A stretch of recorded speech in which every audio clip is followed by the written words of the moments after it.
We are back with another Black with No Cream podcast. New episode every single Wednesday and Sunday. I'm your host, Ben Haggerty, aka Ben Real Verse World, and today's guest is Kevin Parry, an insanely talented stop-motion animator and video wizard from Toronto, Canada. Kevin has animated on several Academy Award-nominated films such as Kubo and the Two Strings, The Box Trolls, and most recently, Missing Link. After building his impact in the film industry, Kevin took the leap to freelance to create for brands like Malibu Rum, Hershey's, and Disney, while also building a massive audience for his super entertaining and oddly satisfying videos. He has built a YouTube channel with over 500,000 subscribers and has over 700,000 followers on his Instagram account. Kevin brings a unique perspective to the podcast and gives us an awesome behind-the-scenes look into the life of an animator. Some of the things that we talk about are how Kevin decided to start studying stop-motion animation as a strategy to stand out in his college program, ultimately making a short film called The Arctic Circle that was chosen as a Vimeo staff pick and kicked off his career. His experience learning from the director of Nightmare Before Christmas, where he was tasked with animating cardboard versions of the storyboard for an entire film. His daily life during his time working at the animated film studio Leica, where he would sometimes complete only 6 frames in an entire day's work. And his creative process behind many of his viral Instagram videos like his fruit slicing series and the Elf on the Shelf video. This interview is incredibly interesting and I'm excited for you guys to hear it, but if this is your first time tuning in the podcast, you are probably wondering, what the fuck is Black with No Cream? Great question. Black with No Cream is the illest educational resource for content creators fueled by caffeine. Or at least I take my coffee black with no cream, but you can drink or not drink whatever caffeine you fuck with and still be a part of our community. We have thousands of members from all around the world working together by sharing content, asking for feedback, passing tips and tricks along to one another with the goal of pushing each other to become the best motherfucking content creators on earth. And you can join our private group if you want to by going to bwnc.com/join. We would love to fucking have you. Please join. All right, that's it. Enjoy the work week. Keep creating. Make sure to tune in every single Wednesday and Sunday for a new Black with No Cream podcast episode. Don't forget to follow us on Instagram at Black with No Cream. Subscribe to us on YouTube and share this episode out with someone who needs it. If you find it helpful, we appreciate that shit. And without further ado, I'll bring to you my episode with Kevin Parry in the most epic podcast intro ever created right motherfucking now.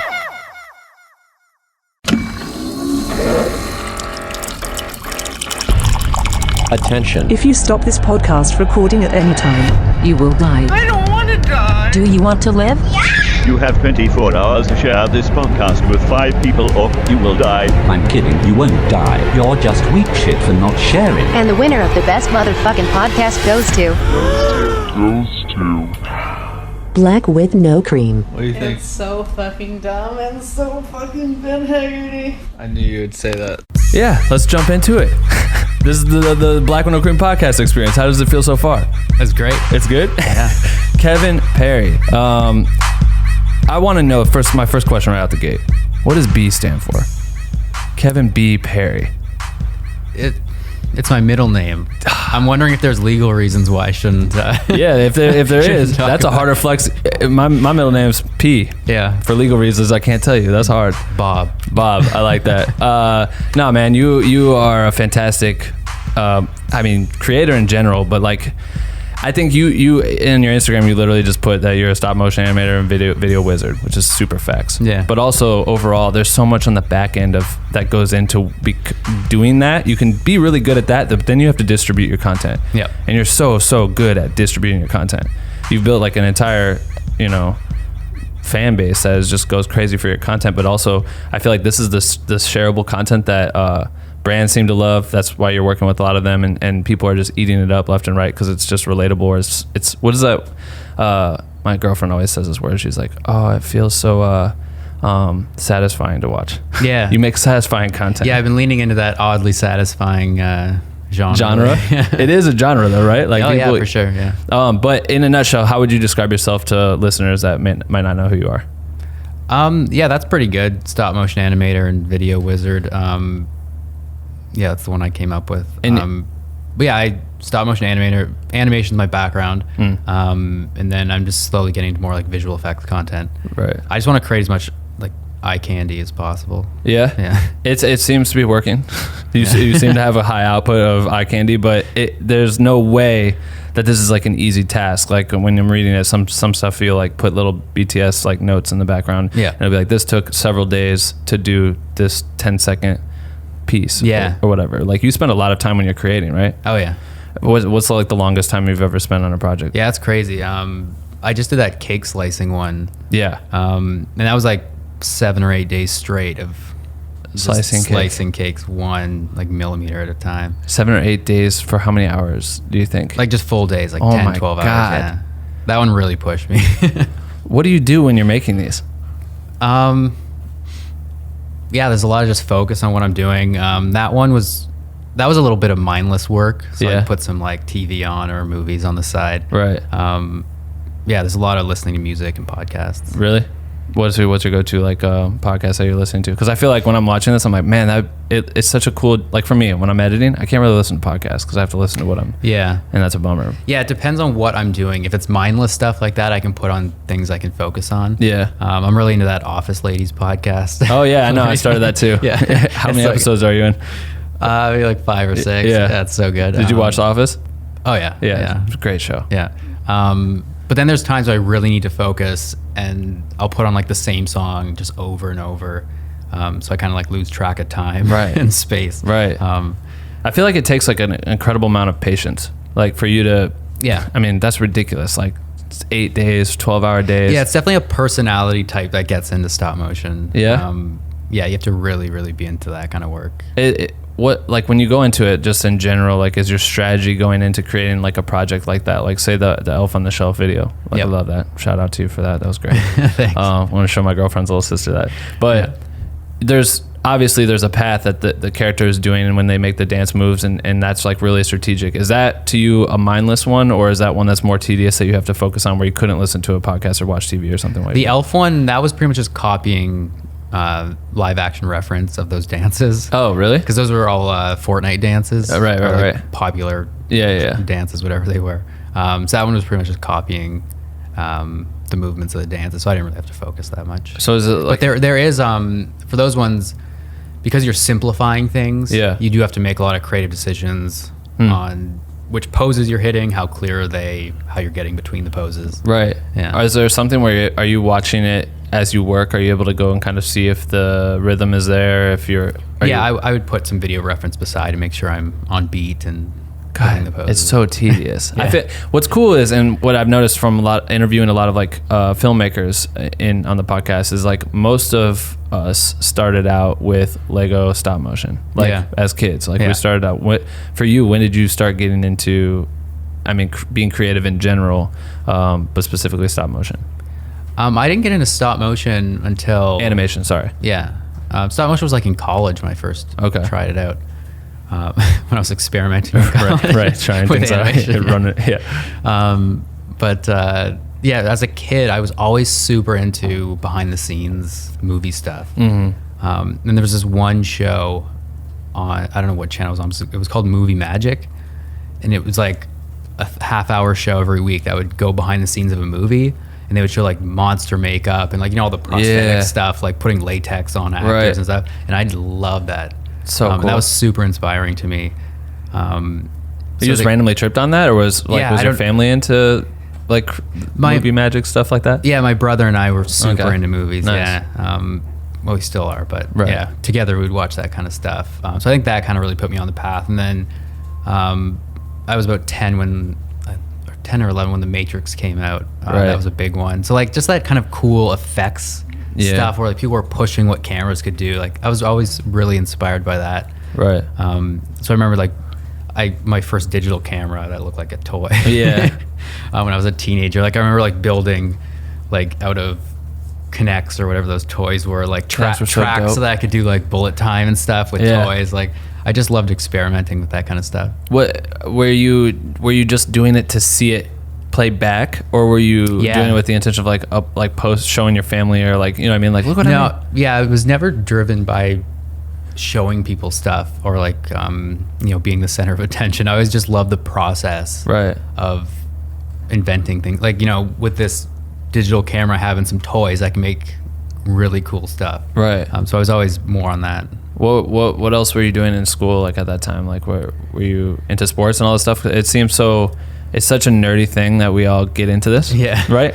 So some people might not think it's that tight, but then now you're just like, well, check out my I was Instagram. never into team stuff. No? No. I was big into like martial arts as a kid. It was always very what's the word? Like individual sports. Right. Yeah. It's so interesting how that goes, how like, you won't predict like what you're going to do when you're a kid, but if you look at it like now, like for you to do this work, and you're saying 8 days by yourself, just sitting there zen, straight zen, and like, you know what I mean? Like you're really focused. That's crazy that you've always kind of had that from early days. Yeah. It's always been more about personal challenge than teamwork. Right. Yeah. So when you discover that camera and you start playing with it, do you start taking any classes in school? Like in high school, did you have any classes that were around video cameras or anything like that, or art? Yeah, I was super lucky. I'm from a small town in northern Ontario. It's like a steel town. So there wasn't too much support for media, other than like the local news. Right. But my high school there's one teacher who brought like a media program to the high school, where like every project was just like make a film, do this camera test, right? And then like the final exam of the year was like make your own personal project, and like throughout the year it was like pitch it, do like boards and all that kind of stuff. So just having like one teacher like that probably altered the path. Yeah. Do you remember what that project was that you did? I did. I recently put on my YouTube. It was like a computer animated short film. Really? Yeah. Is it? How do you feel about it now? Watching it back, It's pretty rough. Yeah. Yeah. What was the short film like about? Like computer? There's a animation? slice of cheese in a fridge, and he like gets dropped in the bottom and climbs his way up the fridge. When you come up with these ideas, like even from that age, it's like what a slice of cheese in a fridge does something, right? Yeah. Like, how are you? Like, how does a vision for the piece come to you? I don't remember that one, but yeah, throughout my life, like it's weird where ideas come from. Yeah, it's hard to pinpoint. Right. I'm more of the like when I'm taking a walk or I'm in the shower. That's like the best times for me to think and come up with ideas. Yeah, and then a lot of stuff has come from music as well. Like my short film I made in college. It's called the 𝐅𝐻𝐋𝐋𝐖, and that was complete. That came from a complete place of music. Really? Where I had this one like temp piece where I would just listen to endlessly, like lay down, shut my eyes, and just like see the film come to life. Damn. Before making it, yeah. And would you just storyboard and stuff like that? Did you start learning to do that? Yeah, that I studied animation in college. Okay. So yeah, learning how to storyboard was a big part of that. So in high school, you have this one teacher. The teacher's kind of giving you opportunity to create. You're testing it. Are people kind of gravitating towards it? Did you feel any of that like social acceptance of like, wow, this is cool. Look at Kevin's making some dope? Yeah. So I made that short film in high school, and I submitted it to a film festival in Toronto, and it got in, and it won an award for like animation or something. And for me, like a small town kid, like my parents and I went to Toronto to go to the awards thing. It was like a big theater, and going on stage accepting this award. That's pretty big. That's insane. Yeah. Was it a ton of other filmmakers? Like, were you getting exposed in that show alone? I'm assuming that there's other filmmakers that were doing doc stuff or anything like that. Were you seeing any of that then, or was it just you were just kind of like, oh, I'm here, this is what I'm doing, I'm moving on? Yeah, that's pretty much it, because that was a time before social media. Right. So then connecting was like, work in the room and shaking hands. Right. But I was still a high school kid back then, so I wasn't doing too much networking. So what was it that kind of made you gravitate towards going to college for animation?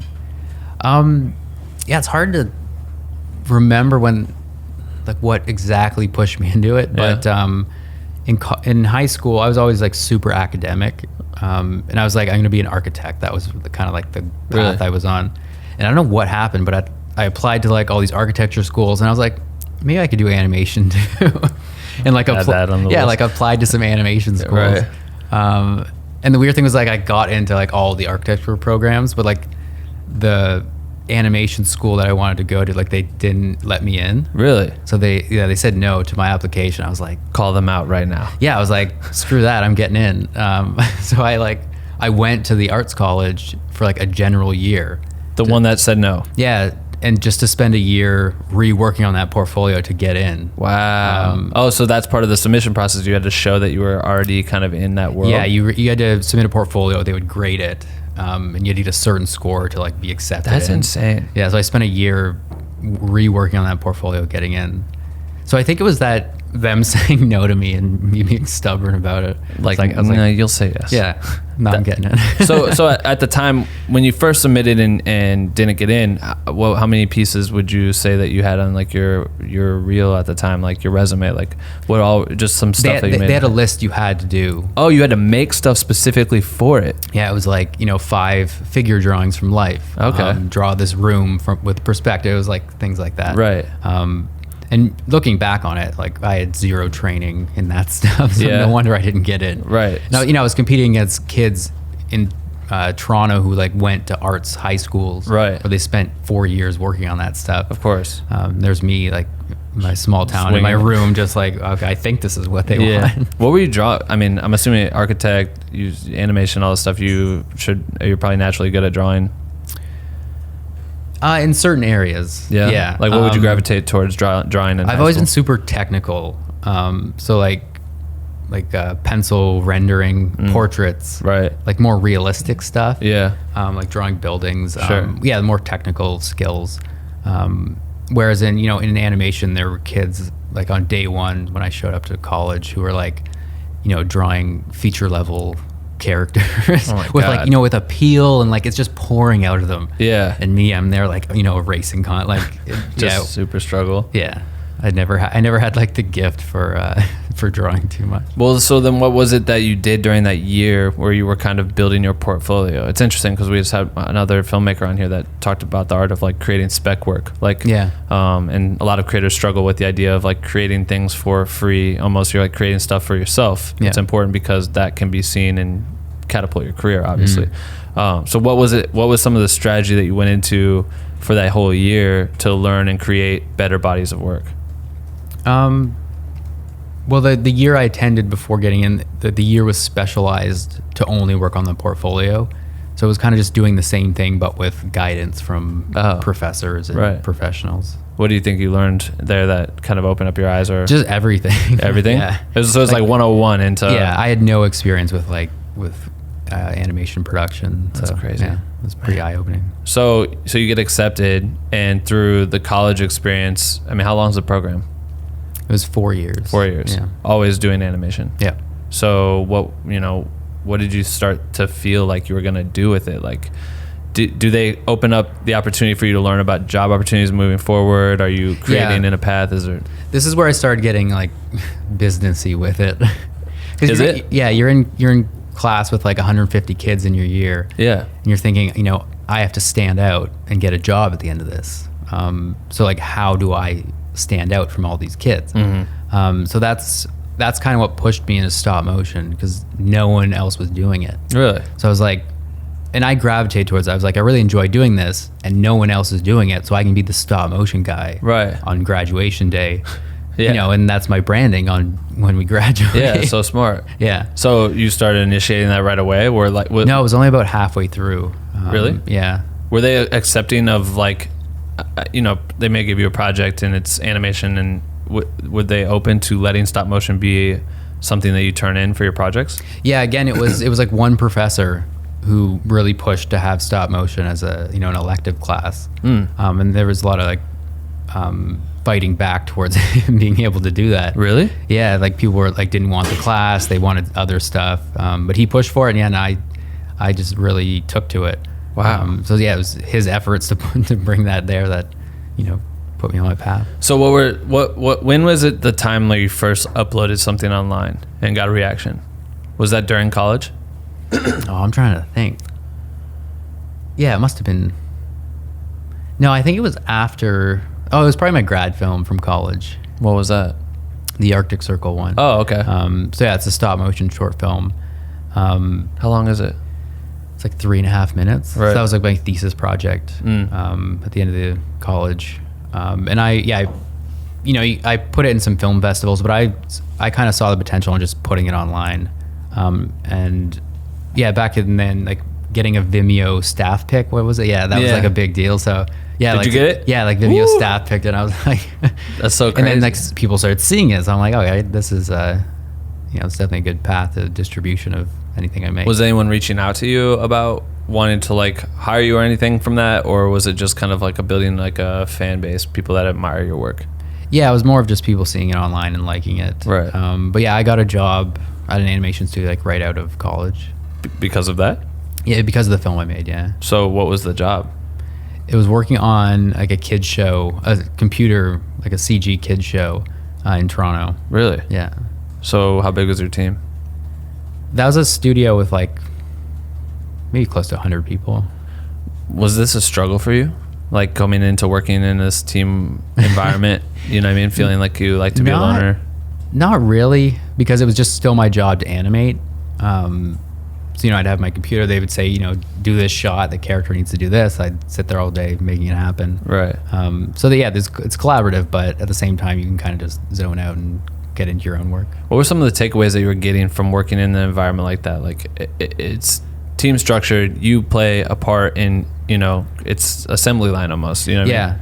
Yeah, you really learn about how, when you're an animator, it's not really about what you think or want. Right. It's about what, the director has a vision, there's a story to be told, and it's your job to carry all that with the performance that you're giving to the character. So it's almost like, you have an opinion on what you're doing, but it's not important really. Yeah. Like you're serving the show or whatever the product is you're making. What was some of the strategy you would go into the day to like execute? Because I'm sure you run into like a creative block some days. You know what I mean? They may ask you to do this. Yeah. Did you have any like struggles during that? It's not too bad because animation productions are really ironed out.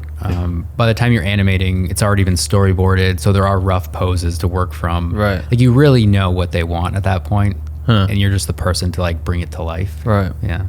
So you're doing that for how long? How long was that job? That was a year. A year? Yeah. And how do you transition out of that?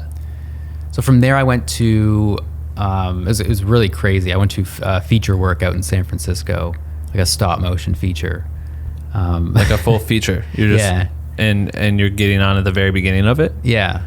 And so that was a crazy way I got into that. So I was working this job in Toronto, and then I saw a job posting online for the studio in Toronto or in San Francisco. Okay. It was like the crew who made Nightmare Before Christmas.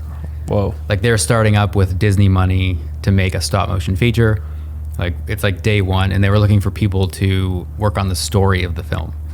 So they posted job openings for story people. And I was like, well, I want to animate on this movie. So I just like grabbed the contact email from the story position, and like sent out an email that morning. And I was like, hey, like you don't know me, but here's my film that I just made. I'd love to work on this movie. From an animation standpoint. Yeah. The story writers were more like scripting is what they were searching for? Yeah. And you just like... Yeah, I was like, I don't care what you're looking for, but I want to work. Yeah. I want to do what I do. Yeah, so I was like, I'm going to shoehorn my way like into this company. And within like a couple hours, like their coordinator got back to me. He's like, yeah, I've sent your stuff off to the animation supervisor. And then within like a few hours of that, like the animation supervisor, who's this like big time animator, like got back to me. He's like, I love your work. Let's chat. Like, love to bring you out here. Holy shit. And like a couple weeks later, we like agreed on stuff, and I was gonna head out there. So you moved there basically for how long was that shoot? I was out there for a year and a half. It took. Geez. Well, the thing is, but we only did a couple scenes because Disney shut the movie down. What? Yeah, they canceled it. So a year and a half in, they canceled it? Yeah. You were working on it for a year and a half, creating a couple scenes, and then they canned it. Yeah, they shut it right down. Oh my God. For people who don't know, I don't know. How long would it, do you think how long do features usually generally take, an all animated feature? For stop motion, it's about 2 years of animation. 2 years. Whereas a CG one, you can do it in maybe like 6 months. Right. Yeah. Right. Well, yeah, with CG films, you can duplicate all the assets. You Right. can bring in hundreds of animators and they can all work on it. Right. Whereas stop motion, you have X number of puppets you've budgeted to build. Yeah. So You can't copy and paste anything. a year and a half, they take it away. Yeah. And this never came back. It's been done. Yeah, it's in the vault. Yeah. How'd that feel?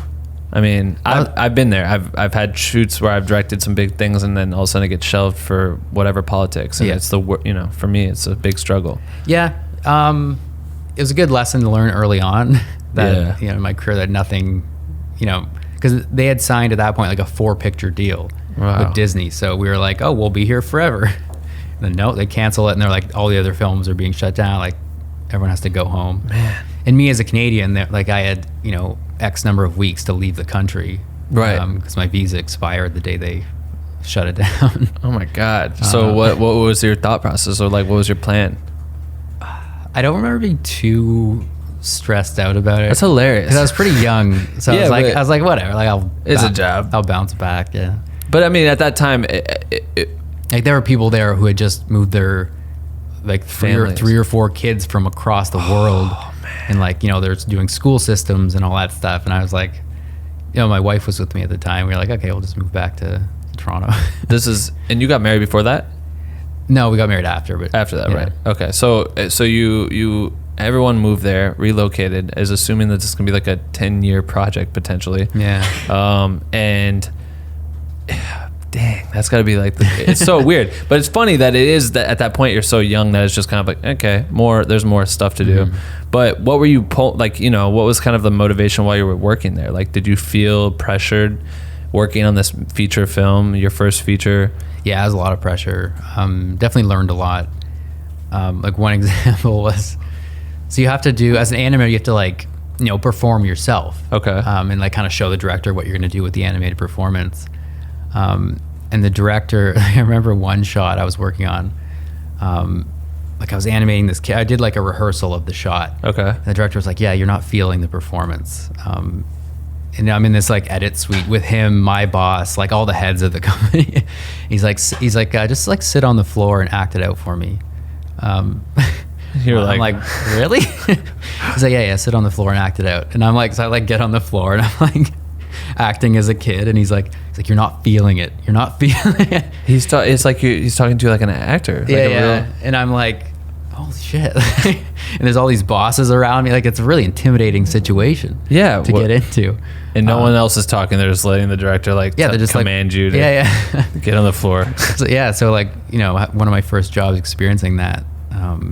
But did that make you really feel the character and bring it out? Did it work? Yeah, like it's a terrifying situation to go through, but it it brings you out of your shell. And so that's moments like that have been crucial on my path to like, performing on the internet and being comfortable. Oh, I'm sure. In front of people, yeah. Yeah, I mean, it's public humility. It's like the weirdest thing to deal with. And also, it makes sense though. Like to really feel a character, it's like it may have came out the same way. You may have envisioned it that way, and when you express it to him, he might not be feeling that understand the energy. Yeah. But performance, and I've in some of your BTS, like there's the one of the dude with the gun, and you were like running around. Yeah. So it's like, did that become more common, or is that a typical thing? Is that animators are animators usually act stuff out.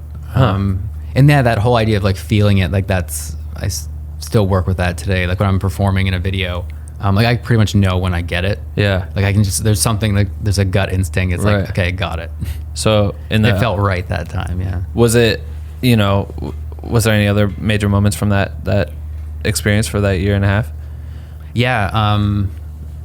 So I don't know how I got into this, but the director at the time, so he directed Nightmare Before Christmas. And were you looked up to? Yeah. Like that's insane. Yeah. And he for some reason he wanted to block the whole movie in stop motion first before making it. Okay. So I was tasked with that. So they would. He liked you. Yeah. Dude. So they would build these miniature sets. So they would do like ones out of cardboard. They would just build mock-ups of the sets, and they would leave me with like a camera, like a lens kit, and like essentially doll versions of the puppets. And they would give me a scene of storyboards. And it was my job to like shoot the whole scene, and pick and work out where the camera would go. Really? So it was like directing school for a year. Like I did that. So I made like a cardboard version of a feature film. So he could see it first and figure out if it was working or not. And he would like come down and hang out and like show me stuff. And that's so sick. Yeah. So it was like a really unique experience.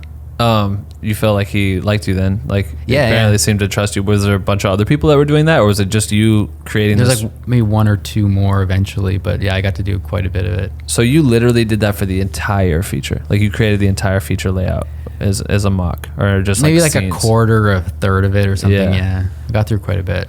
And then I would take because I would just take a couple pictures per shot, and like I would take it to like Premiere and edit it all together. Wow. Yeah, it's pretty wild. I don't think it's an efficient way to make a movie at all, but Yeah, it sounds really backwards, but it sounds like they have tons of money and time. Yeah. So, when you're looking at a 10-year slot, you could just kind of do whatever you want. That's insane. So you do that, and you're, I mean, through that director, you're kind of learning a lot about composition and storytelling. Yeah. So that obviously transcends into what you slowly move forward. But do you think that he saw the piece that you submitted when you emailed them, and that kind of like drew him to you as a creative? Yeah, I'm guessing he saw it. The person who would have seen my work was my direct boss, who was supervising animation. The director must have seen it at some point. So cool. So it gets canned. You have to go back to Canada. What do you do? Because did you want to stay in America? Were you trying to keep working here, or? My goal was just to like get another job. Yeah. So there's a studio in Portland called Leica. Okay. That I eventually worked at. Right. And they had heard all of us were getting fired. So they kind of like extended the olive branch to everyone. Yeah. And took in a lot of people who had got fired. And what kind of work were they doing? Leica did Coraline, Paranorman, like stop motion features. And then I joined in during, so I worked there for 5 years. So the turnover is like a couple months. So I left San Francisco, moved back to Toronto for like 2 or 3 months, and back out to the West Coast of Portland. Right. And I was there for 5 years working on 3 movies. Damn, that's amazing. So in the middle time while you're back in Canada, are you feeling like confident that you have another job coming, or was this kind of a pressing moment for you? I had that lined up in Portland like before I left San Francisco. Oh, well, shit. Yeah. That's awesome. Yeah. So you go and take 5 years. That's a long time. Yeah. Well, what was the process like for that? Is it similar to that first year and a half? Is it kind of they had ironed out the process, so I was kind of strictly animation out of that company. Is it hard? Is it like, I feel like there's so much that relies on getting things done in a timely fashion, but at the same time it does take time. Like, do you ever run into an issue where producers are pressing you to get edits immediately? Yeah. How do you deal with that? Yeah, they have people running around checking in on you, like what frame you're on. Yeah, you essentially, you kind of get to own your time. Like say you had a 5-second shot to do. Right. And it's going to take X number of days. So you're thinking, okay, I have to do so many frames per day. This section might be a bit more difficult. So I'll, you manage how many frames you think you can do per day. Right. And just kind of promise them you'll have it done by those 5 days or whatever. What programs are you using for this? Like, what's the common animation program that stop motion it's called Dragon Frame. Okay. It's kind of the industry standard for stop motion. And that's what you were using on the films? Yeah. Nice. So during the 5 years you're working for this company, were you considering working for yourself, like creating your own freelance lane? Yeah. And that's something I'd been doing the whole time while I was working in Toronto and San Francisco. Really? I was making projects for friends. I did a few music videos for some friends, and kind of experienced some success online with those. So I did one like right out of college. I did one in my bedroom in Toronto, like an animated project. Yeah. This is for a music video? Yeah, and it made like quite a splash online. For who was the artist? My friend, his name's 𝐅𝐻𝐋𝐋𝐖, just like a independent artist. Yeah. Cool.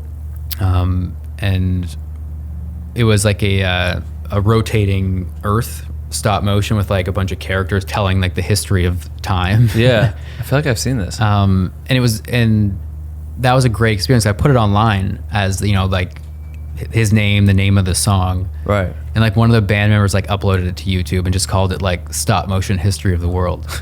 And it pulled in like hundreds of thousands of views. And I was like, okay, like he branded it in a different way. Like it's so dependent on like how you pitch the project to the internet. So there's a lot to learn from that. And so what year was that? Like how early in the that was like 2011. 2011. Okay. So it's like that is starting to become kind of common, as like this clickbait titling, like trying to find the proper way to like dress up your video so someone wants to click it. Yeah. So and then I also remember I was kind of just starting to like dabble in Reddit Okay. And like how to like, how do you self-promote on Reddit? Right, yeah. Without self-promoting. Right, yeah. They're like, don't. Yeah. And I remember like trying to get that music video to take off on Reddit. And it like didn't quite work. And I was like, oh, I made that film in college. Why don't I try to put that on Reddit? So I uploaded, or like I put my stop motion thesis film on Reddit, and I titled it like, oh, I spent a year making this like stop motion, like, and I, pitched how hard I worked on it. And it took off on Reddit and brought in like hundreds of thousands of views on Vimeo.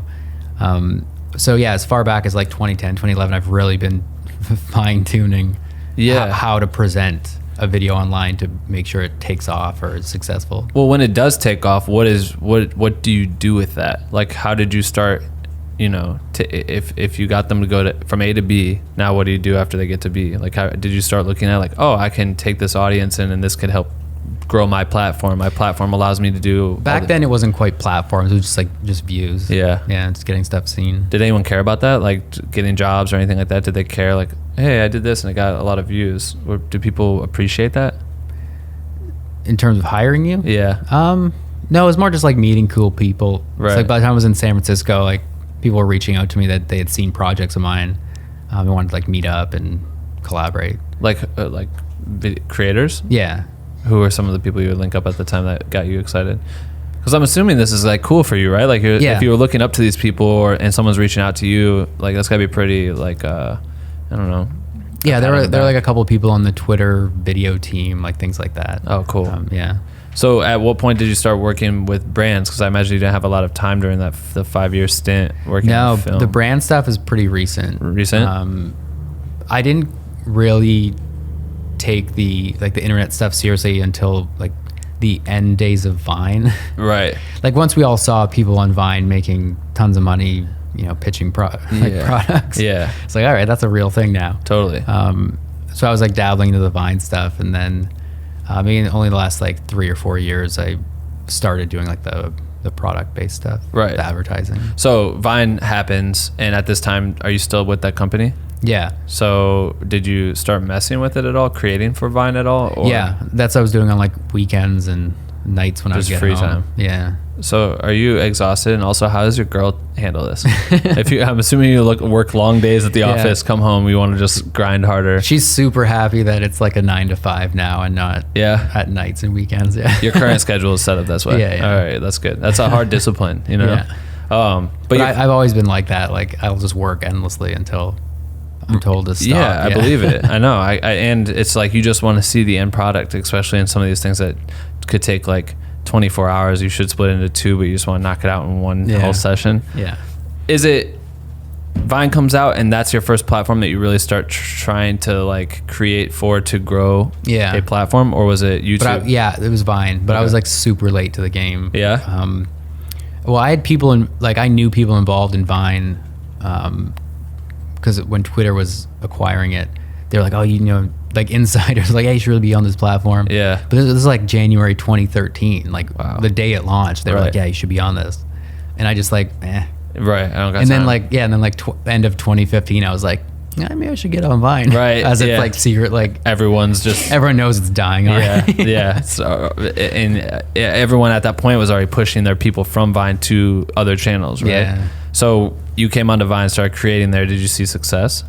Yeah, I did one. It was like this teenage wizard bit that I did, where like a wizard was making his bed. Yeah. And he's like sassy about it and like being lazy about it. And I did visual effects to like have the bed make itself up magically. And that one took off. Because the beauty of it is everyone's resharing this. Like, that's what's so cool about Vine. It's getting amplified. Yeah. And so that one took off quite a bit. It was all over like Reddit and the internet. Like news sites were sharing it. Isn't that insane? Yeah. And it it took me a couple hours to make in my apartment. I was like, so that contrast between, day job is 2 years working endlessly. Yeah. And then eventually the movie comes out versus like something I make in a few hours and the whole internet sees it. Literally. Yeah. Yeah. I remember watching it. It's so satisfying. Like, satisfying contrast. Well, and it's it's funny. I remember an interview that I heard with Casey Neistat, and he was talking about how he had spent so much time with HBO early on in his career. Yeah, he made his whole film or show and produced all this stuff. But he's like, it took years. And then I made my one YouTube video. I could upload it, have instant reaction, gratification, no one on my shoulders. There's like the beauty in that is amazing if someone can fit the mold, right? Yeah. So as you start doing that, does that pique your interest to kind of like leave the company you were working with? Maybe not at that point. Well, Really? The seeds were probably planted. Yeah. But never did I think I could like, quit the job and do it full time. Just because you hadn't made any income. Yeah, off no of income, no audience. Right. Yeah, and I didn't really start getting into Instagram until like the end of 2016 or something like that. Okay, so that's a couple of years. Yeah. So Vine starts to die out. Did you have a lot of followers at that point? 9,000 or something. Really? That's it? Even though it went super wild like that? Yeah. That's interesting. Because I think at the time, like some of the content, I just saw Complex posted you yesterday. Oh, cool. The ball thing. You didn't see that? No. Oh, tight. because Instagram featured it 2 days so ago. They did like a big feature, which was crazy. That's sick. Yeah. So sick. It's been really good for growth over the last 2 days. I believe that. Yeah, well, I saw them like they reposted it and the what is it, like the mirage of you holding a ball? Yeah, the ping pong ball. Yeah, ping pong ball, and then you pull it back and yeah, that was a huge one. Yeah, and people, you shared that out, and I feel like that content was like what Zach King? Yeah. Zach King and VFX. There was like 2 dudes that were on Vine that would run it like that, where they would make content in that vein, and it was always these like little camera tricks, and that stuff kills the internet. People love seeing that, and you do it so well, and your personality is really funny because you just seem so like, oop, it happened. Yeah, I very much film it like dude in his living room. Like I don't want it to look professional, really. Right. I want it to look like I just put my phone up and made something quick. Yeah. It's so good. But okay, cool. So Vine, whatever, doesn't really pop off for you, like everyone else was. Yeah. And But I did get a few deals on Vine. Did you? Yeah, some small stuff. Yeah. What was like one of your first deals that you got? Oh, there was like a Hulu show I did something for. Really? Yeah. They wanted some like magic stuff. And then I did some stuff with, right before Vine shut down, I did stuff with Microsoft for their HoloLens Oh, that's cool. thing. Yeah. So that's for you to create and put on Vine? Yeah. To just as a brand deal? Yeah. Was that the money at the time like minute? Yeah. I think the Microsoft thing was free. Really? They just gave me the thing? the HoloLens thing, which was pretty sweet. And they like flew me out to LA for a day. Yeah. Did that start to pique your interest? Oh Were you yeah. like, shit. Yeah. Because I was saying to my wife like, it's happening. At least I'm getting free stuff now. Yeah, exactly. But that does pique an interest, and then you take it from there to what platform? As you continue to work on the films. Are the films coming out at this time too? Yeah. So yay. Yeah. They're coming out. That's great. Yeah. So I worked on the Box Trolls, Kubo and the Two Strings, and then Missing Link. And how are they doing? Like as they came out, are you super proud? And they're great films. Like box office were okay. Okay. Not like $1 billion films. Yeah. But still, I mean, they released, and it's a similar feeling. That's out to the public. Yeah, like those films are super proud to work on. Like they're very artistic. They're not like, it's not stupid fart jokes. Right. So it comes out, and then as that progresses, you continue to do it. Are you looking like in your mindset? Are you thinking, I just want to continue to do features? Or are you starting to feel like, oh, cool, I got a couple free things, and there's the internet, and people are starting to make these platforms. I should go that way. Yeah, always in the back of my head, I was like, it'd be great to do whatever I want all day and make my own videos. And then, so I just kept building an audience. And then, about the end of 2016, I started taking Instagram pretty seriously and using my, kind of stop motion status to build an audience. So I was sharing a lot of behind the scenes stuff from those movies. Right. And essentially writing blog posts on Instagram, like telling people how I was approaching animating and all that. So a lot of stop motion animators were looking up to that and getting a lot of info from me. So you feel like that was kind of your first audience was stop motion animators? Yeah, that was the play, was to like be an expert. Right. To present myself on Instagram as like a stop motion expert that you could get information from. So, you know, some of the strategy is blog posting, almost like creating like in-depth descriptions. Yeah, like every post I was writing the most you could put like in the description. Were you sharing the behind, like I know how you'll do like split screens and things like that, but were you sharing that too? Yeah, it was like stuff of me, like there's been a popular one, I animated this like dragon creature. It's insane. On Kubo. So that shot of me, the time-lapsing of me animating, people really like that. How long did that take to do? That movie? The animation of just the dragon. Oh, that was like 12 frames a day for that thing. Like half a second in a day. Oh my God. It's so intense. Yeah. That's so intense. And do you see instant like growth from it when you start sharing this out, or were you trying to get featured on pages like other Instagram pages? Trying to get a lot of features. The growth was, I don't remember what really made it take off. There's been like some big shares throughout my Instagram career. Right. Does it feel weird saying that, coming from such a traditional background, then you transition to this full digital lane? Yeah, I still don't know how to like describe what I do. Right. The audience came pretty quick, like with a few thousand here and there, and then there were some like shares on 9gag and stuff where it brought in like tens of thousands. And then how are you starting to leverage this as it grows? I'm not sure. Like I just kept at it. But you're still working your full-time job. Yeah. Still working the full-time job. So they overlapped for a good couple years. And then, I got some good brand deals. And then as I was wrapping up a movie in Portland, my wife and I decided, okay, if we, I can only work so hard at the day job and then the hours after work and the weekend doing the Instagram stuff. Like if I want to make it happen on Instagram, I have to dive in full time. Right. So we kind of like hatched a plan to like wrap the movie in Portland, move our life back to Toronto, and see if I can do it full time. And your wife, for everyone to understand, she films too. She's a filmmaker? Yeah. So she's doing her own production thing as well at the same time with you and helping you out with your content? Yeah, she was running her own production company in Portland. Right. So it made sense. It's super helpful because she was like operating the cameras for my stuff. Yeah. So you guys moved back, and the strategy was what? Did you like move home, or did you guys get a spot in Portland? Or yeah, we moved like back to her parents' place for a couple months and then got our own place eventually. And then is the place that you have, is that where you're at right now? Yeah. So was it like, I need a space for my studio? Like, what's your space like? There's no space. We have like a little office, and then I film all my stop motion stuff in like our guest room. Really? Yeah. I'll just like push the bed to the side and have like 3 feet of space.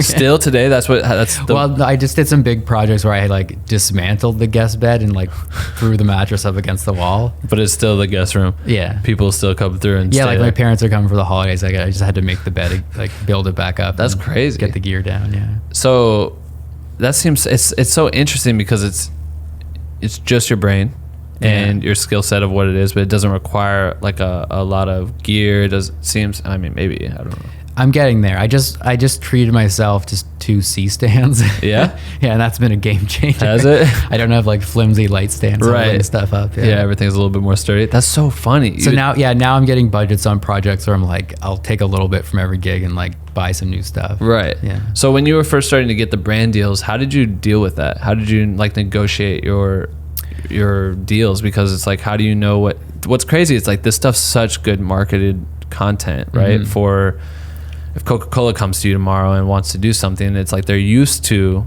going to these like insane agencies and spending like millions of dollars to have them do these things. Yeah. But now all these creators are so talented, and I don't think everyone understands the value of it quite yet, right? Yeah. So early on, because I see it as a win-win, because if Coke comes to someone like me, they can probably spend like 1/10 of their budget. Absolutely. That they would do for a full-time commercial. Right. So it's a win for them, and then I get paid to make whatever I want. So it's a win for me. Yeah.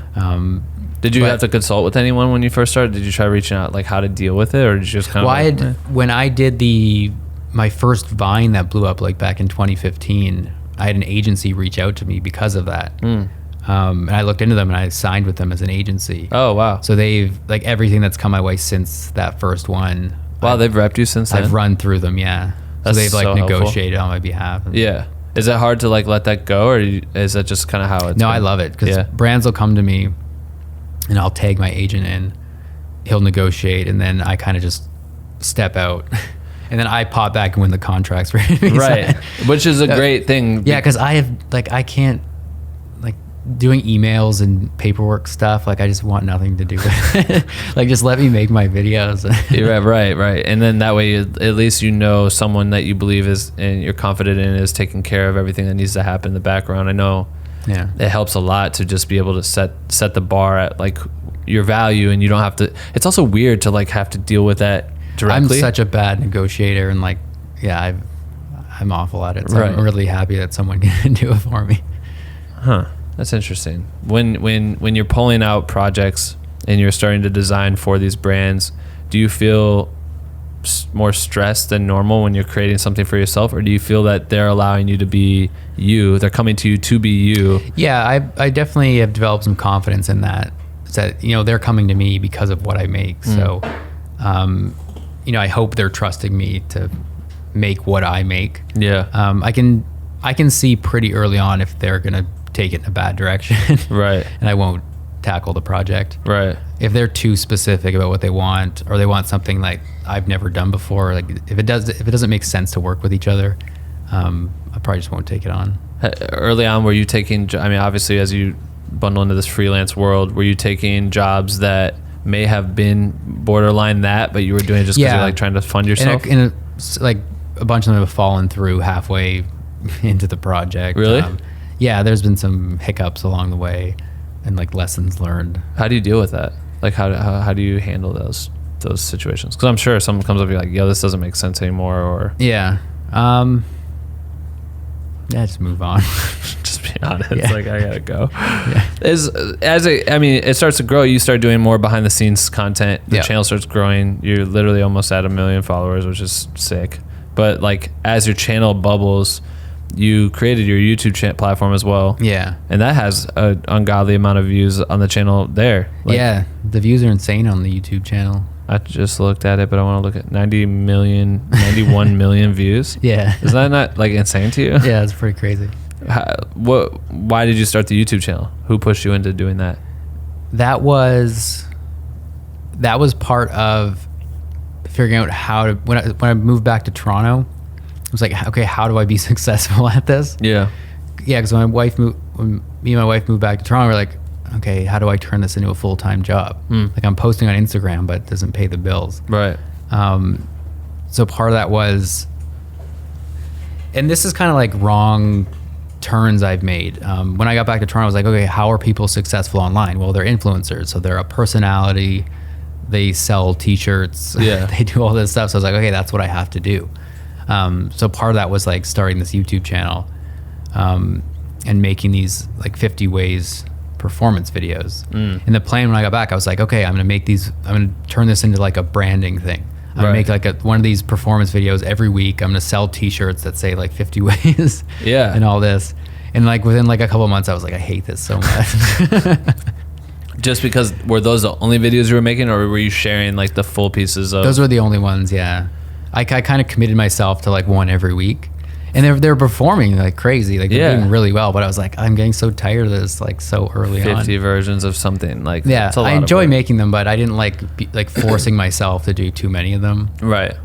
And then I kind of took a hard look at what I was doing, and I was like, I slowly realized that there's so many different ways to be successful online. Yeah. You don't have to be like, the face of it and like selling merch and all that stuff. Right. So at that point, I was like, screw all that. I'm gonna operate more like a creative studio, doing more animation, and like if brands want to hire me to make stuff where I'm not even attached to it, you'll never know I made it. Right. Like, I'm happy to do that too. Yeah. So I kind of like changed course and focused more on that, and that's when like the success started happening. Right. That's interesting. It's when I really settled into like what I was good at. That things started working. But I feel like you still are a part of a lot of the content, like you find an interesting way to every now and then sprinkle. Is that still important to you? Is like every once in a while I'll be part of the video, like yeah, I still like being in stuff, but I still just want to do it my own way. Right. Yeah. But that's interesting that it changed that way. It's the 50 ways thing. When you came up with this strategy, right? So you move home, and it's interesting because it's like you had a solid plan. Like you looked at it and really outlined a plan before you started, right? Yeah. How did you go about coming up with these ideas? Were you studying other channels? Like, were there other channels that you were inspired by on Instagram or YouTube or anything like that you were looking at? Like, okay, they're doing this. Maybe if I pull from here. Yeah, I think it was just looking at, what you think is a successful channel. Yeah, just that impression of like a typical influencer or right. YouTube creator. But it's once you start digging into like the niches of like YouTube that you really see there's like no set way to do it. Yeah.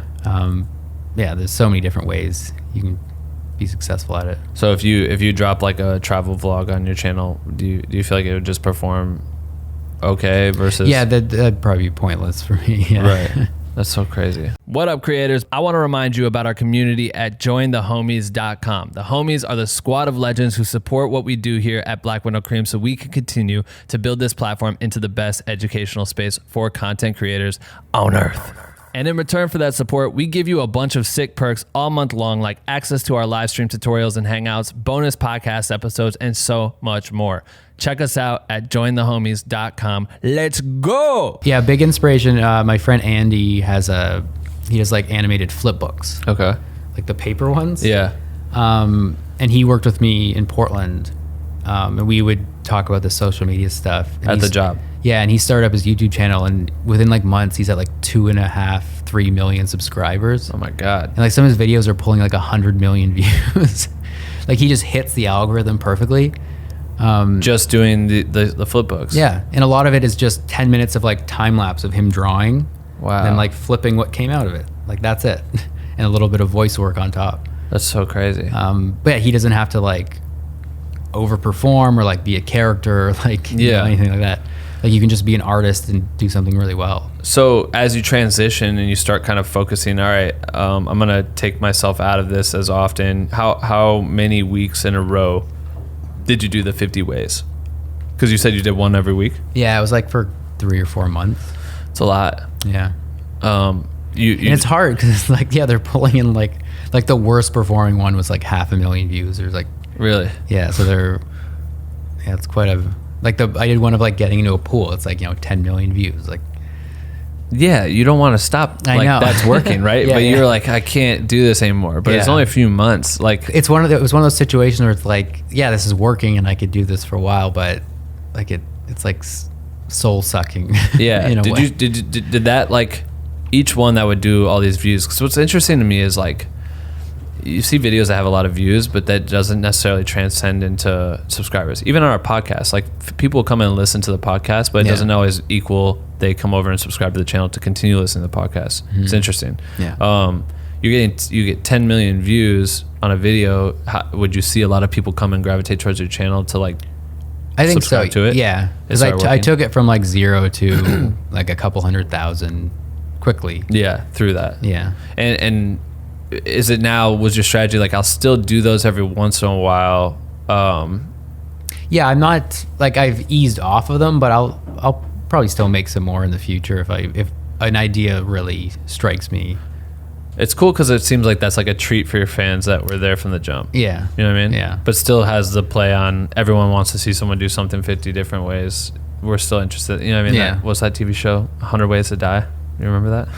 I don't. Oh, yeah. It was like pretty morbid. Yeah. But everyone loved it because it was like, well, I want to know. And then just builds this interesting terror in your mind. So you switch from doing that, but then that kind of allows you to be you and create your type of content. So like the cake video you don't see you in it.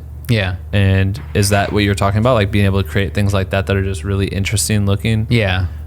But those are still designed to like perform really well. It's like hitting that oddly satisfying niche. So I did it with the fruit. Right. The fruit slicing one I did. Like that exploded on Instagram and brought in a lot of traffic and followers. And yeah, that was just me like slicing fruit. How do you come up with that? Like, how did you come up with the fruit idea?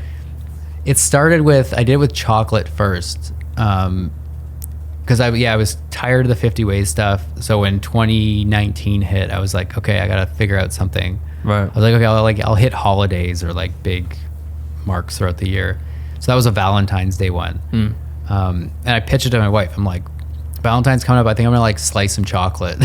She's like, get on the floor and show me what you mean. You're not feeling it. Yeah, you're not feeling it. And she was like, I don't know what you're talking about or what that means. Like, all right. She's like, slicing chocolate. All right, do whatever you want. Like, I was like, no, I think it'll really work. She's like, I still don't know what you're talking about. Right. Yeah. So I spent like a week. I got some like Valentine's chocolates, and I sliced it and moved it along. So you see like the inside of it like changing. And that was on like a green screen sort of. Yeah, setup? I did it on green screen. Yeah. So when you're doing that, do you have to in post realign it every way? Yeah, there's a lot of like post production stuff where I'll like square things up and make it look a bit tighter. So I made that, and yeah, people responded really well to it. And it's just that's complete eye candy. It's just like, you know, frame one, you know what you're getting. Yeah. This isn't going to change. It's just the same thing the entire video, but you can just enjoy watching it.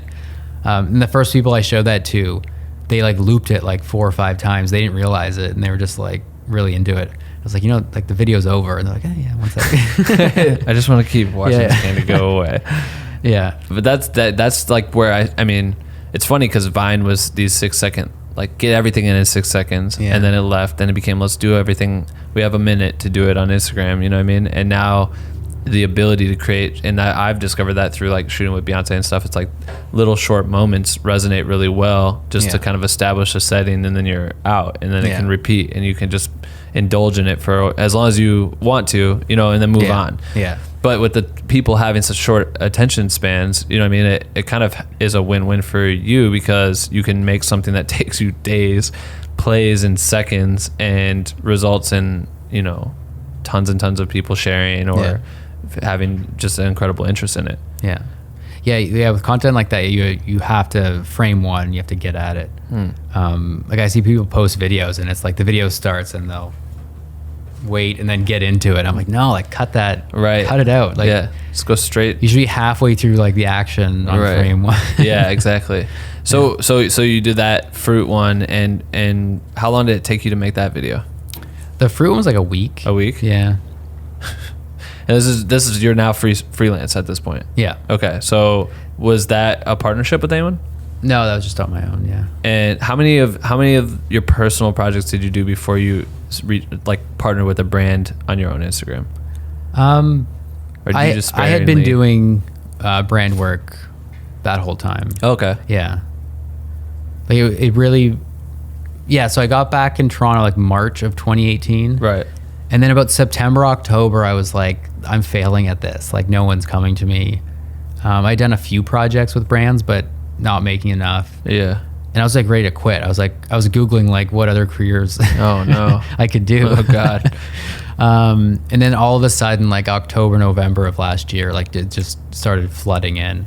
And I did like 8 or 9 brand deals within like a few months. Like right after that point, that low point. Yeah, but then immediately the way they're positioning you and putting like money in your pocket, you feel confident now. Like this is something that you should. But also, it's like, are when they make these deals with you, is it solely for you to post on your Instagram, them to post on their Instagram? It's kind of half and half. Yeah. Which it's super beneficial to me because I don't have to rely on them wanting to advertise on my channel. And that's kind of what I was saying with being a creative agency, like operating that way. Yeah. If they want to come to me and I make a video for them and then they play it at their resort or their company, that's super cool. I'm into that. Have any of your pieces gone like a national television or anything like that? Do you see it on ads on Hulu or? It's such good. That's what I look at. I did a Disney one. Yeah. Last year. It was like part of a campaign. Yeah. What campaign? I worked with them last year too. What was it called? Now More Than Ever. That one. Yeah. Nice. Neff. You know those guys or no? Yeah. Oh yeah. Neff. Yeah. Yellow Shoes is a shit. Yeah. Damn. I worked with them at with epcot. We shot together. Yeah, That's crazy. Yeah, because I remember I had come in to re-edit some piece for them or whatever. And they just had me come through and edit it, and there was a bunch of different creators that I submitted. That's so crazy. yeah. So I was involved in that one. Yeah. So you start working with these brands, and is this, you know, I mean, like, what do people at back home think about this? Like, you know what I mean? Like the growth and the chaos and the views and all this stuff. Yeah, it's funny. People, like when I go home, you know, to my hometown, I'll talk to family, and like the first thing they always ask, they're like, yeah, you're doing really well. Like, so how do you make money at this? how do people pay you? Yeah. Wire transaction. Yeah. That's pretty much the main question I get. Yeah. No one really understands how you can make money at it. It's so funny because it's like, it's just such a new lane, you know what I mean? That it's such a struggle to get successful in, you know what I mean? I think it takes time to do it, and I think a lot of people will go to your channel and just assume you did this in the last year and a half, but this has a part of, since the first project you've uploaded plays a part into like I was saying, and back in 2010 2011 I was putting out these videos and starting to really understand how to present them, what works, to like just the text you put on it to pitch it, the title you give it. So it's been like 10 years of experimenting and figuring out what works. How much would you contribute, like your personal work playing a part in the paid success, like the paid work that's come? Like, to me, it's important to like kind of outline your career success plays a huge part on all of those unpaid, hardworking jobs. I'd say like 100%. Right. So I very much know like what works, what brands want to see. So last year I animated a Coke can. Okay. Just jumping around, doing a little dance like a worm and stuff. Yeah. Because I was like, you know, I've seen people like slide cans around for animation, but no one's like bringing it to life. So I want to do it better than anyone else. Right. So I just did that as like a spec project on my own. And you know, it looks really clean, it's colorful, and like brands have pitched to me, and I see that as like one of the examples in the pitch deck. Really? Yeah, and and Coke didn't pay me to make that, like it's just my own thing. But just doing spec work like that I know brands will want to see, has been pretty big. What's the actual process like what are some of your favorite tools that you use when you're animating? Like I saw like for the Elf on the Shelf, you had like this little thing that like clamps to the desk. Yeah. Is that like a typical tool that a lot of animators use? That's a rig. A rig? Yeah, so it just supports the puppet. Have you had times where you've gotten really, really far and you messed something up, or you realized you were off by a little bit and you have to... Oh yeah, for sure. It's actually my last shot at Leica. The very last shot before I left and moved back to Toronto. I was doing it was like a 30-second shot or something. That's a pretty big monster of a shot for stop motion. Right. And I got like 90% of the way through it, and I was like fighting the clock because I'd end at Friday and like move back to Toronto. Right. And yeah, like 90% through the shot, and I'm just like animating the puppet. It feels good, and then like I just feel the spine, like the metal just kind of melts away and breaks. Oh my god. Then the puppet just like boom, falls over limp. And I'm like, oh my god. So stuff like that, then you have to like delicately take it off the set, rip open the back, and like surgery metal back together. Like, you knew how to deal with that? No, there's a crew who handles it, but I'd like oversee it. Man. And then you have to like get it back on set. I remember that one took me 8 hours of flipping back and forth to get the puppet back into the exact position. Just to get to continue. To get it back to the same spot so then I could continue working. Oh my god. It was like 8 hours of flipping and being like, okay, this hair was over here. This finger was here. Then you move it and the whole thing racks, and you're like, okay, I gotta start over. And like, can you do overlays? Like, can you do like a lower like 50% opacity? Yeah, you can do that. Yeah. Is that helpful or no? I've never used that in stop motion. No? I much prefer to like flip. Yeah. So you'll go like back 2 frames, forward 2 frames, back 2 frames. Because then you can like see the movement. Yeah. Whereas like onion skinning, which is like the layering, that's just like graphic. Sure. Yeah, you don't really see the the movement. So when you're doing it, is there a program that you're using that's ingesting the media right away, like as your camera? Are you taking? That's drag and frame. Oh, so you do it's it right in the program. It's live feedback. It's essentially a software that just captures frames, right? And lets you play them back. So your process is you move the puppet, Yeah. hit something on your computer, Yeah. and it's taking the photo, and Yeah. you're walking back, Yeah. a million times, Over and over. Yeah. Oh my god, I didn't know if there's like a trigger. When you're doing characters, it's this rhythm of you're like, you walk up, you like move the hips, Yeah, and then you'll like get the spine, get the head, get the arms, get the legs, and work through the entire body. man, it's so complicated. Like Yeah. it's so tedious. It definitely takes someone with a personality, like a specific personality, to be able to do. Yeah, this. I've always like people always say, "Oh, you must be so patient," but I've always looked at it as like I just enjoy problem solving. It's like a puzzle to me, animating. Right. You know, you have this vision in your head of what the performance is, and you're just like figuring out the puzzle of how to bring it to life. Right. Yeah, Wow. it's frustrating, but Yeah, I can imagine. I'm not saying it's easy. Right. When I was doing that dragon thing on Kubo, there was days where I had like, this is so ridiculous, but I had like apple boxes set up with like this really thick foam, Okay. and I would like put a board across. And it was just there so I could turn around and punch through it, and like have like satisfyingly break something to get my anger out. with foam on top. Yeah, Super Ninja. yeah, That goes back to like, what did you say you did? Jiu-jitsu or something early on? yeah. Martial Martial arts. Yeah. You just had to bring that back. Yeah. So many people have like thrown things, and like it's too frustrating. God, I know. Like imagine like you spend like an hour getting a pose just right, and then you turn and you're like you knock something over, and Yeah. it's physical space. There's no undo. Like, Right. Just God, I know. That's what happens to me all the time, and it's just me trying to get out of the bed without waking up my girlfriend. And I knock off my Apple Watch or something, and it just like wakes everybody up. My cat runs, and Yeah. just imagine doing that, but like millions of dollars. millions of dollars. Yeah, it's terrifying. So now, like as things are moving, your channel is growing. I mean, like the Listerine campaign was so cool too. Even though like the way the mouth opened, I thought that Yeah. was so dope. Like, Thank you. Man. But with that, how do you? I'm assuming they're reaching out to you. Yeah. Have you contacted any brands yet to work with them? Has that been something your I don't agency's think done for you? so. I think they've all come to me. Yeah. So when they come to you, how, like for this Listerine, let's just talk about that one. Yeah. How did that come to be for you? Like as far as like, hey, we just want to collaborate with you. What would you do with a Listerine bottle? Yeah, they reached out. I did a couple of videos first for them last year. Okay. Some simpler things. And then they came back for this new campaign over the summer. And that was the one with the kind of cartoony stuff. But what was kind of like their direction for it? That was, what was the product for that one? A big. Yeah, it was Listerine. Yeah. But the first one they were like these tabs, and then I did like the different products. But yeah, that was Listerine. And they just had like their pitch deck of like, this is the messaging we want to get across. This is the product we want featured. So then do you come back with them with like, hey, here's what I'm thinking. I'll be more silhouetted and the bottle will be here. And then this one.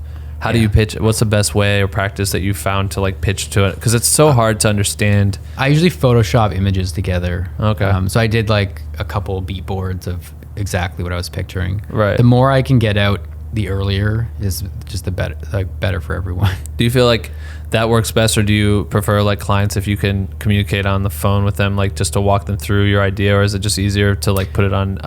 I think images are way better. Yeah. Because most of the stuff I do, if I try to explain it, they're not gonna get it. Like, okay. Yeah. I did you learn that in school using decks, or when did? Yeah. Maybe not decks, but just pitching ideas. Because like a lot of art direction on animated projects, they'll do like inspiration sketches or stuff like that. If someone's getting started right now in the early stages of they have this skill set in animation, but they're lacking the ability to reach out to a client. Obviously, you're not really reaching out to clients, but you've worked with them enough to understand like what they're interested in or what they like about working with you. Yeah. What would you suggest to someone that's trying to build a relationship with a new client? I don't know. I guess that's usually between your agency, but creatively, has there been anything that you've learned that? Yeah, usually you just want to give them something that you know they'll like. I never really go too extreme with my concepts or ideas. Like I want them to see my video and be like, that's us, right? Like that's our brand.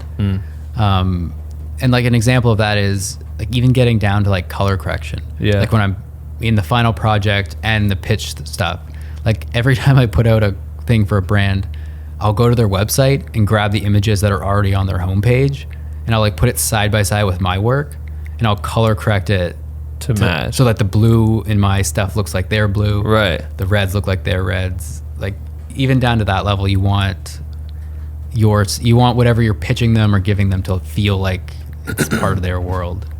And, I mean, yeah, like it always seems to match that, which is crazy. Is it just that's you doing all the color correction, all posts, everything you do is you by yourself? Yeah.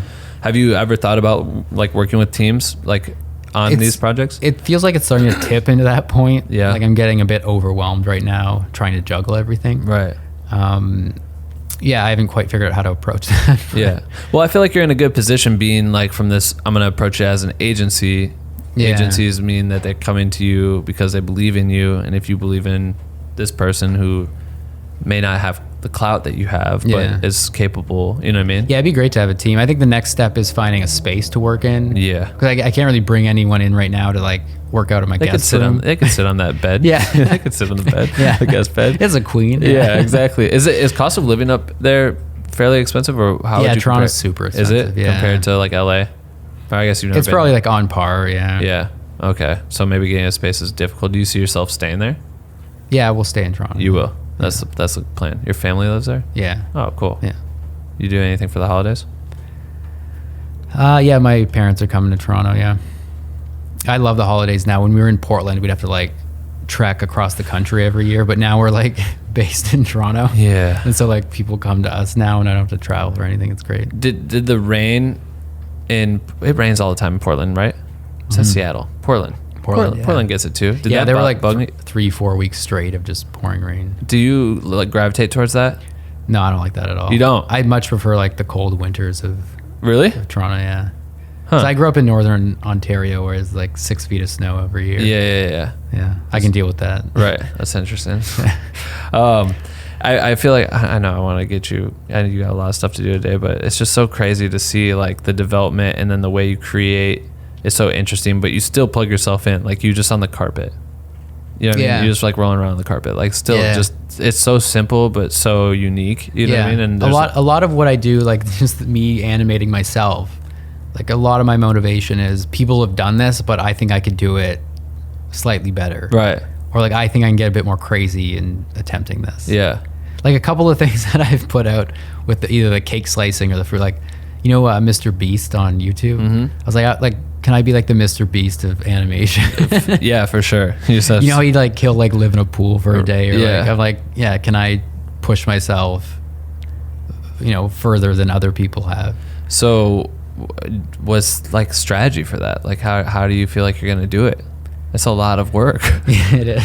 Like, cause that's the thing. No, that's and tough. like the thing, like the cake video didn't perform that well, but I spent like 3 weeks doing it, so that was a good lesson, and like spent a little too much time on that one. Yeah. Like sometimes I have to simplify. Like I did a pumpkin one over Halloween that took maybe a week, like start to finish, and performed super well. Yeah. So it's like finding that sweet spot of how much work you want to put in. Right. Yeah, because that's the interesting part about it. It's like it's hard. It's not like you can do a new video every Monday, Wednesday, Friday. Yeah. You know what I mean? You can't say you will set yourself up for failure. I can't talk.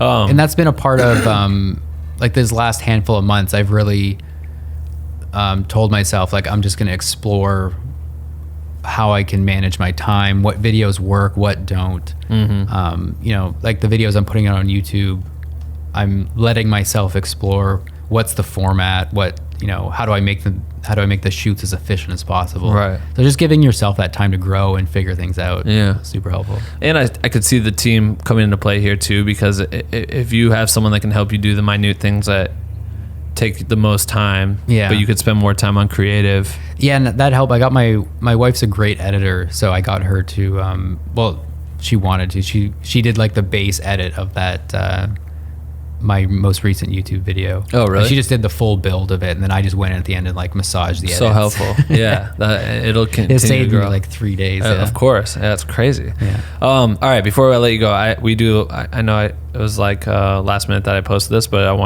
we have like our community to ask you a couple questions. I got a couple. Oh, cool. Choking. Neutral P. He says, when you started in visual effects for the very first time, was there an ultimate goal or an inspiration that kept you wanting to learn more? Because that shit is hard as fuck. That's what he says. Was there any inspiration that made you want to learn more? I mean, we talked a little bit about the TV show at the time and things like that, but as you continue to grow, and I'm interested to know now, it's like in the space that you're in, is there someone else that's out there doing similar work to you? Yeah, there's kind of like us video magic guys. Yeah. I don't have any direct inspiration, but like my visual effects skills are super basic. Like 99% of what I do with like the magic trick stuff is just masking. Okay. Like I don't know how to do any CG stuff. Right. Like, yeah, I can mask, but that's about it. Right. So I don't even see my skills as that great. It's just more of like if you have the right idea, like the ping pong ball one, that's just hundreds of layers of masking. Right. Like there's nothing complicated about it. Yeah. But it's just a really cool idea. Yeah. Yeah. So I'm super inspired by, I'd say, magicians. Like if I can build a video the way a magician builds a card trick that he would perform in front of you, like I'm more focused on that than the actual technical skills of editing. I love that. Yeah. Let's see. Nick says top 3 stop motion movies. Go. Oh wow. Yeah, I got to go with Nightmare Before Christmas. That's super inspiring. That's so crazy that you got to work with that team though. Yeah. Like what an incredible And part of that was opportunity. when I was saying like as a kid I'd watch Movie Magic, that show. Yeah. They also ran like a half-hour special on the making of Nightmare Before Christmas. Wow. And everyone in that special was all the people I worked with in San Francisco. So it was like 15 years later, I was like part of that crew. Did you ever tell them that? I think so, yeah. Yeah. Like, man, I know all about you guys. Yeah. That's insane. Yeah. So yeah, Nightmare. I'm really bad at this. Fantastic Mr. Fox is super cool. Okay. That's just like a different direction. Right.